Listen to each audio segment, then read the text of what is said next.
Well, welcome back to Story Hour with Dr. Jones, where I will be sharing with you some of the amazing literary works of our K-12 students. Today's book spotlight is Deception's Playground by Robert Washington. Robert Washington has a special place in my heart.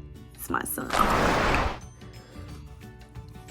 Deception's Playground is his latest release.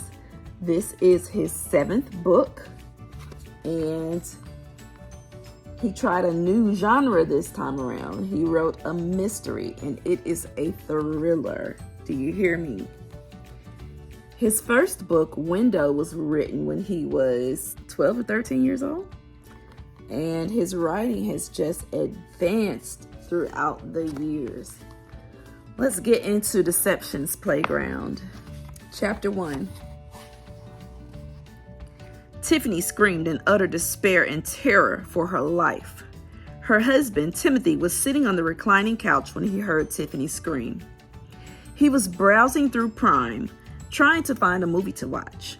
He almost broke the handle off the couch as he reclined forward into an upright position. He always kept 2 guns hidden in the house in case of an emergency. He retrieved the nearest gun from its hiding place and ran as if he were running a marathon. He dashed into their bedroom to see what happened to his wife. "Timothy, can you please kill this spider?" Tiffany screamed as she pointed at the spider with wide brown eyes of terror. Timothy stood in the doorway, panting with his gun in his hand. "Tiffany, you scared me. I thought someone broke in. Anyways, you called me for a spider?" Timothy gawled, obviously annoyed that he'd grabbed his gun for something as insignificant as a spider. He soon choked on his words when he realized what Tiffany was pointing to. It was a banana spider, and it was huge. He considered shooting the spider with the gun, but he realized that was very idiotic. It was as though Tiffany read his mind and shook her head at the dumb idea. Timothy grabbed one slide off his foot to kill the giant spider, and Tiffany sprinted out of the room in case the spider decided to attack. Timothy imagined the spider roaring at him, and he was sick of looking at the creature on the shiny baseboard. He took the slide off his foot and smacked the spider. Tiffany, who was peeking through the doorway, was relieved as Timothy ran into their bathroom and grabbed some tissue to pick up the huge spider. "Tiffany, it's dead. Those suckers are extremely poisonous. You can continue packing," Timothy assured her as he covered the spider with the tissue and picked it up. Tiffany is a dark brown-skinned, skinny woman with long black locks flowing down her back. Timothy also had dark skin, but his hair was short and curly. He strolled down the hallway past the 2 guest rooms and the guest bathroom.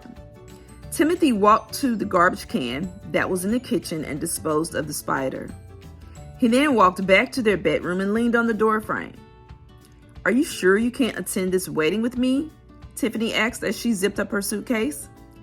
"I already told you, I'm the best man at my best friend's wedding. Looks like I get to have a staycation here without you," Timothy exclaimed playfully. "Thank God, I can get some time away from you," Tiffany laughed sarcastically. "Wow, your true colors are showing," he laughed. Tiffany had all 3 large suitcases packed and ready to go. She was only going to be gone for 9 days. Nevertheless, Timothy bent down, struggled to get the heavy suitcases to the garage, and put them all into the car. This made more sense, he thought. Instead of taking the suitcases one by one, he wanted to make one trip and one trip only. When Timothy returned from the garage, Tiffany sat in his chair with her pink throw blanket over her and the remote in her hand. She was now browsing through Prime. Timothy shuffled to the kitchen to get some snacks for their movie. He shuffled back to his seat, almost bumping into their white peninsula countertop. He plopped down into his chair and they began their movie night. After their movie, they put on another movie and fell asleep in their chairs. Soon it was daybreak, so Timothy and Tiffany got up from their chairs and went to their bathroom to freshen themselves up. Tiffany was moving swiftly because she had a 3.5-hour drive. She had a long week planned with her best friend. It would be a week full of rehearsals and bachelorette parties, and as the matron of honor, she couldn't be late. She kissed Timothy goodbye and drove off. Timothy had to be at a breakfast with the groomsmen, and the longer he stared into the mirror, the greater chance he had of being late. After Tiffany left, Timothy finished freshening up, and he got ready to leave as well. Both weddings were over, and it was time for Tiffany to return home. She hurried up, packed her suitcases, and sprinted to her car. Timothy was already at home due to his friend's wedding being in town. She wasted no time chit-chatting because she knew if she sat around to talk, she would be there till she was 80. 1 second, Tiffany was there, then the next second, she was 15 minutes down the road. As the matron of honor, she made sure she said goodbye to Layla, the bride, and of course, her best friend called to see where she was. "Hey, Tiffany, where are you? The other girls are looking for you. They were talking about going to a spa tomorrow." "You must not have believed me when I said I was going home. Baby, let me tell you something. I was here for 9 days. It's not that I don't enjoy y'all, but I'm ready to see my man and sleep in my own bed. The hotel bed was nice though, but anyway, if they wanted to do something, they could have done it during the duration of the time I was there with them. I told y'all after the day of the wedding that I was going to go home." "I love you lots. Bye-bye," Tiffany declared. "Well, thank you for coming. Love you too, girl. Bye," Layla sang as Tiffany hung up the phone happily and drove home.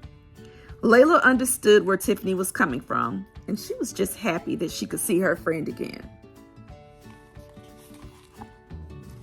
Tiffany, finally arriving home, pulled into the garage. Leaving all her bags in the car, excited to see Timothy, she sprinted into the house, almost tripping on air. "Timothy, where you at?" Tiffany called. She made her way down the hallway to their bedroom, where she found Timothy face down on the floor, unresponsive.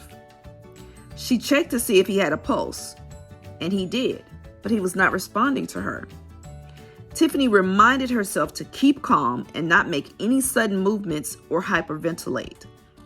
She didn't see anything that he could have tripped on.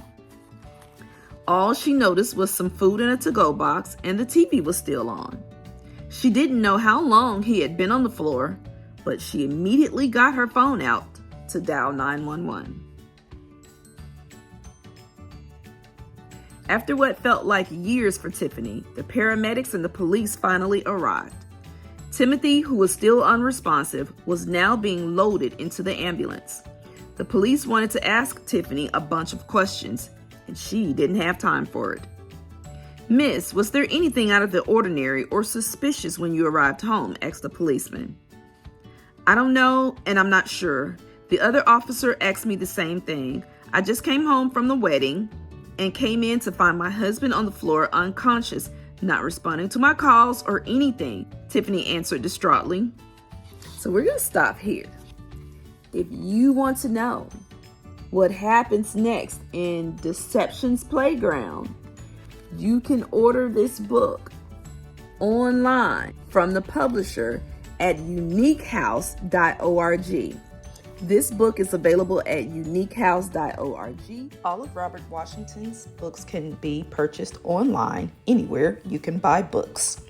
Join me next time for Story Hour with Dr. Jones, where I will be showcasing yet another book from our talented authors.